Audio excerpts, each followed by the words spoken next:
Friends, బాగున్నారా? మీరు ఎంత బాగుండాలని కోరుకుంటున్నాను. ఈ రోజు మన ఛానల్లో దోసకాయ పప్పు చేసుకుంటాను. దానికి కావాల్సిన పదార్థాలు: ఒక గ్లాసు కందిపప్పు తీసుకుంటాను.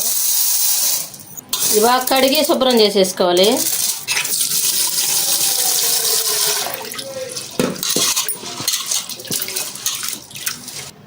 పప్పు బాగా కడిగిన తర్వాత ఆయిల్ వేసుకోవాలి. ఒక స్పూన్ దాకా ఆయిల్ వేసిన తర్వాత మొత్తం కలుపుకోవాలి. కలిపిన తర్వాత వాటర్ పోసేసుకోవాలి. ఈ చెమ్ము నిండా వాటర్ పోసేసుకున్నాం. ఈ పొయ్యి మీద పెట్టి బాగా ఉడికించుకున్నాం.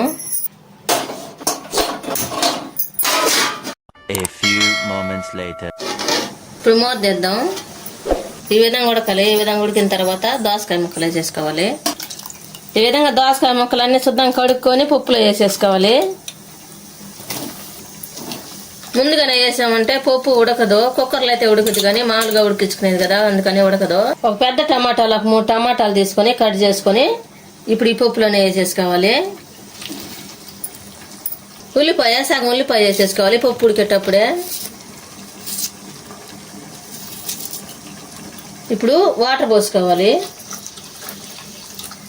మరి తగ్గిపోతే అడుగు అంటుకుంటారు కదా, అందుకే వాటర్ పోసేసాను.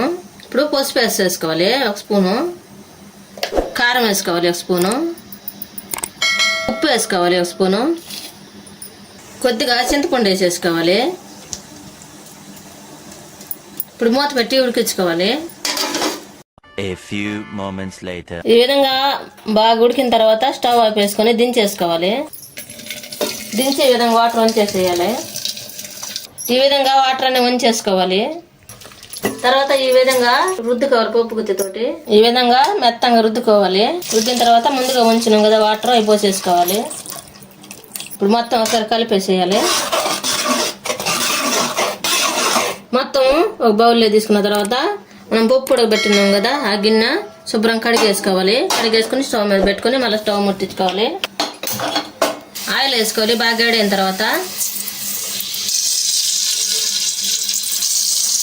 ఒక 3 స్పూన్లు ఆయిల్ వేసుకోవాలి. 1 స్పూన్ జీలకర్ర వేసుకోవాలి. ఎండుమిరపకాయలు ఒక 3 ఎండుమిరపకాయలు తుంచి వేసుకోవాలి.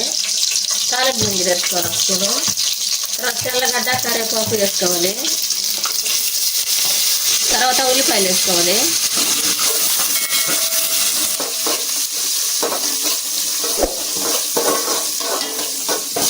ఈ విధంగా మొత్తం ఒకసారి కలిపేసుకోవాలి. ఈ విధంగా బాగా గోల్డ్ కలర్ వచ్చిన తర్వాత ముందుగా మనం పప్పు రుద్ది పెట్టుకున్నాం కదా దోసకాయ పప్పు, అది పోసేసుకోవాలి తాలింపులో.